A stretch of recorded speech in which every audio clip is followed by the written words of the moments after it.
Hello, good day, and welcome to my channel. My name is Kemila, and I'm an orthopedic surgeon. And this channel is dedicated to giving you information so that you can take the best decisions about the health of your bones and joints. Today, I'll be talking about children's fractures.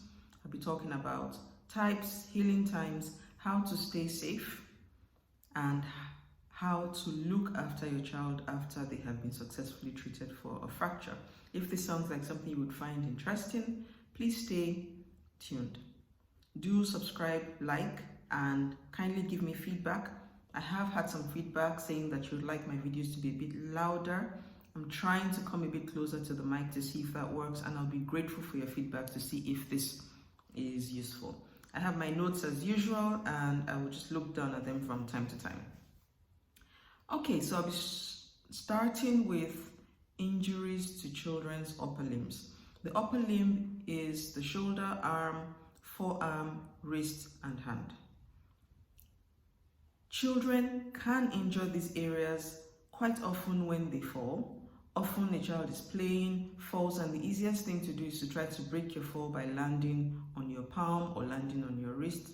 And that force transmission right from the hand right up to the shoulder can cause an injury at any level along that sequence. Now, the good thing about injuries in children is that a lot of them heal quite quickly. However, because children do have sensitive skin and do have sensitive limbs, you must be very careful to offer treatment that does not then portend any form of danger to the child. Having said that, I'll talk briefly about the general types of bone breaks or fractures that we can have. Generally in children, a bone break or a fracture can be either complete or incomplete. A complete injury means that all the different parts or all the different sides of the bone are broken. An incomplete injury means that only part of the circumference of the bone is broken. A complete injury can then, of course, be further subclassified into complete with displacement, meaning that there's a shift in the broken ends, or complete without displacement, meaning that there is no shift in the broken ends. Now, why is this important? This begins to be useful for when you then start trying to think of the best way to safely manage this particular child. The healing times often in children, the younger the child, the faster they heal. But as a general rule, if you add the age of the child and you add an extra week, you tend to get a rough idea of how long it will take that injury to heal in weeks. So for instance, a simple break in a child's wrist who is, say, 3 years of age will take you about 4 weeks to begin to heal properly. Now, having said that, the caveat is the time to healing and the time to achieve adequate strength of the bone are not the same. I always explain this like this. I say, look, imagine your bone had a strength of 100% and you managed to break it. By the time it's healing, the bone strength is nowhere near 100% after the first month. You can understand that it will take an even smaller force to break that kind of bone after, that period. The summary of this is when you do have bone breaks in children or fractures in children and they are in the healing phase, you should try to just give adequate time to be super careful so that you do not expose the child to situations or scenarios where they may have the same sort of high impact fall and then have a refracture. I will be talking about refractures and such in a separate video later. Okay, so let's go on now quickly to treatments. Generally, injuries, to bones, fractures can be treated either without an operation or with an operation. A lot of children's injuries to the upper limbs are amenable to treatment without an operation. The commonest thing we use to treat fractures in children's upper limbs without an operation is a simple cast. Now, for you to know what sort of cast you need, how to apply it, and all of that, it is best to have a simple x-ray of that affected bone so that you can see the pattern of the break and then make a decision about the best thing to do for it. Now, the best person to do this is an orthopedic surgeon. The best orthopedic surgeon to do this is a children's orthopedic surgeon, and I will explain why that is so. Children are not like small adults. You do not always get to translate the knowledge of what happens in an adult to a child, and for this reason it is best to have a child looked after by somebody who is child-minded and somebody who has spent some time learning and taking decisions about the health of the bones and joints of children as a whole, rather than just the health and of bones and joints of people as a whole. Now, to get back to treatment without an operation, often you would need to decide whether the injury is displaced or not, displaced complete or not. But the whole aim of the decision making is to see whether for that child's age and for that child's level of activity, whether the non-operative treatment would be suitable for that particular child. There are, of course, injuries that we should not manage without an operation, and I'll spend a little bit of time talking about that shortly. However, when you have a plaster cast applied on your child, the most important thing is to remember that there will be swelling around the limb in the first instance, and that must be taken into cognizance when the cast is being applied. There must be adequate padding, the cast must be snug fitting but not tight, and you must have a list of instructions on how to look after the casts, and you must also have a date for when the cast should come off. These 4 things are very important. Like I said, adequate padding, a cast which is snug but must not be tight, a list of instructions on how to look after the cast, and then a date for when the cast should come off. Of course, there must be a plan for the aftercare when the cast has come off as well. Okay, to jump quickly now into operative treatment, there are some injuries in children which require an operation, and I will detail some of this. When you have a complex injury to the elbow of a child, these would require an operation. A complex injury would include problems such as a dislocation in addition to a fracture in the elbow, an elbow injury that is completely displaced and not possible to manipulate using a cast, an injury to both bones of the forearm with complete displacement or severe angulation that cannot be easily manipulated or treated with a cast, an injury where the child is already complaining of numbness or tingling sensations in the hand, suggesting that there is some injury, compromise or compression to the nerves in that particular hand. This will be injuries that should be operated. Sometimes we have injuries that are open, meaning that there is a fracture and there is a significant wound in addition to the fracture. These are best also operated.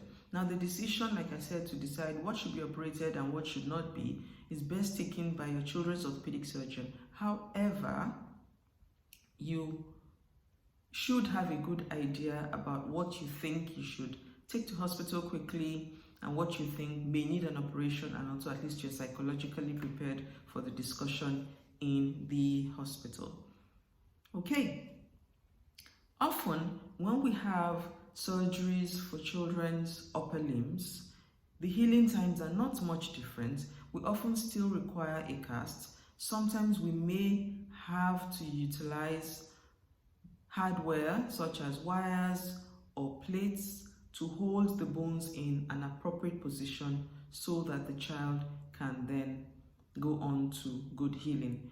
One important subset of fractures to mention for both the upper and the lower limb would be injuries that are near the ends of the bones.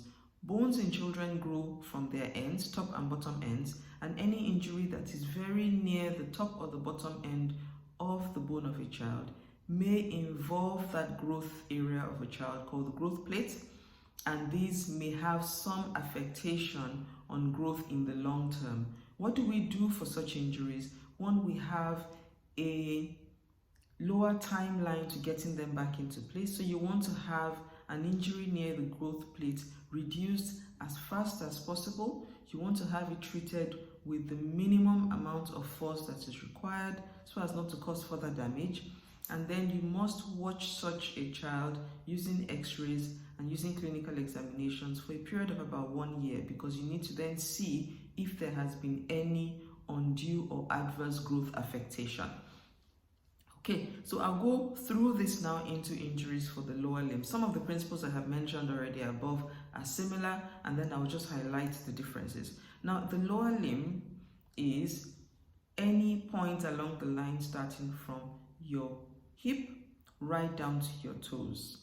Any injury along this area would be a lower limb injury. How do these occur? You can have the usual, falls from height, falls during play. Of course, for all of these injuries, there are situations where children have been involved in road traffic crashes as well, but we'll be focusing more just on injuries that result as a result of, or that result from play, from falls during play.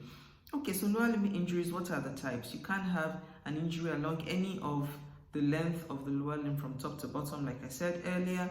The healing times are slightly different compared to those of the upper limbs. Generally, whatever estimated figure you have had for healing times in the upper limbs, you need to double this to get an average idea of what the healing time in the lower limb would be. What are the treatment of these injuries as well? Similarly, you can use non-operative measures. That means using treatments with casts or with braces, and you can also use operative treatments, meaning that you may need an operation. Similar principles guide whether you need an operation or not. Again, you want to see whether the injury is complete or incomplete. You want to see whether the complete injuries are undisplaced or completely displaced. And then for the lower limb, of course, you're thinking of putting the limb in an alignment that allows walking to be at its most efficient. To give an example, if you had a complete and completely displaced injury to, say, the leg bone, you would not want to fix that in such a way that the foot is pointing backwards. So in that, of course, you must make sure that the foot then is pointing forwards when such a child has such an injury. Okay. Again, similarly with the upper limb, for lower limb injuries that require an operation, sometimes we have to hold them with wires, sometimes we have to hold them with plates.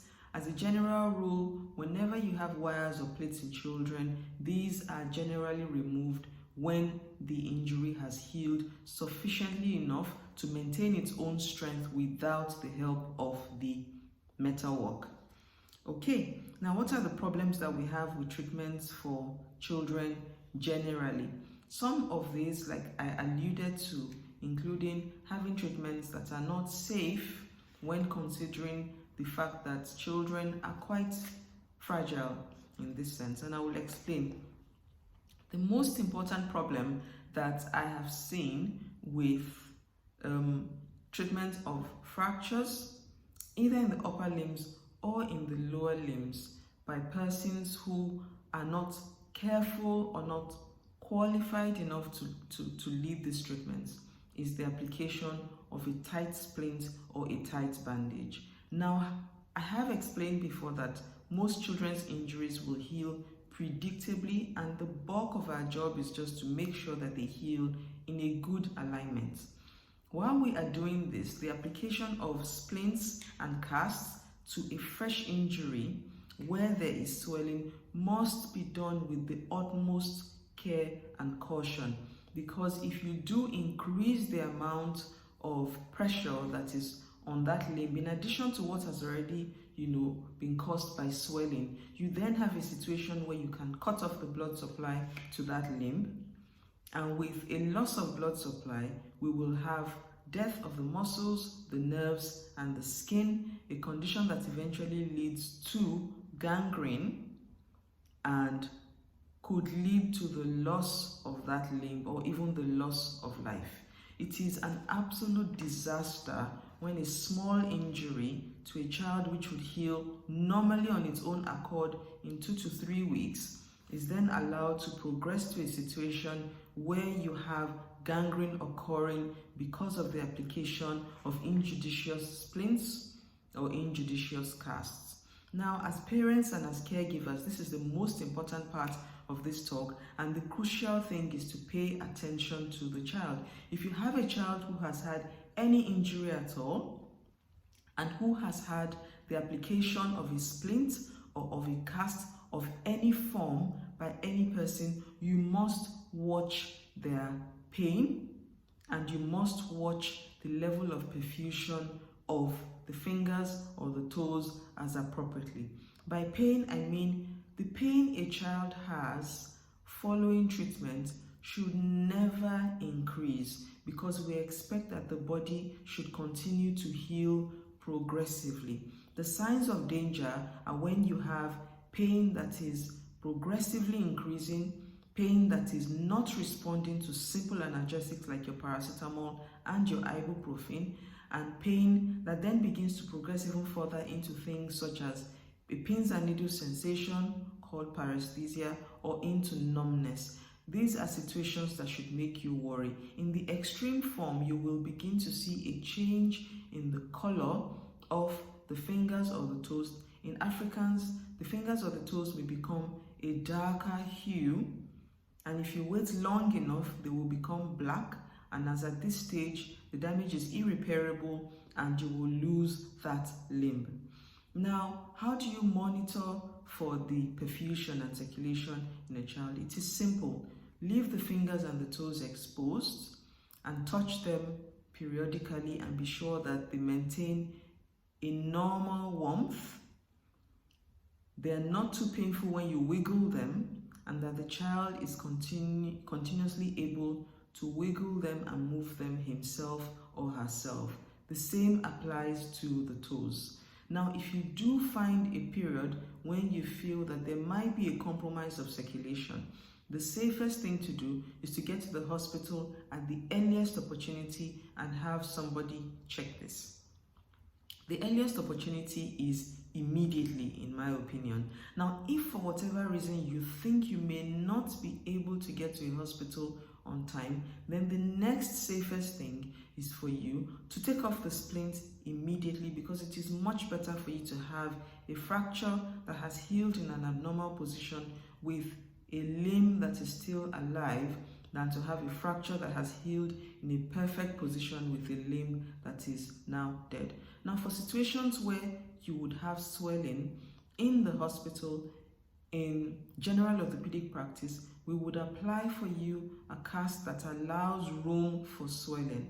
This is either a half cast or a very carefully constructed full cast in some limited situations that would not impinge on the circulation of the child in any way at all. Okay. Hello, welcome back, and sorry for that interruption. I will just be rounding up now with natural light. So the next video would be speaking about what do we do for children after they have had such injuries, and how do we manage them and get them back to their normal level of functioning and keep them safe so that we do not have a refracture. I would also be making a separate video concerning injuries in adults, what you need to fix, what you need to manage without surgery, and generally again how to stay safe. So thank you very much for coming this far, and please like, subscribe, do let me know what comments you have, and if you would like me to speak about any specific thing, I would be happy to do this as well. Thank you. Bye.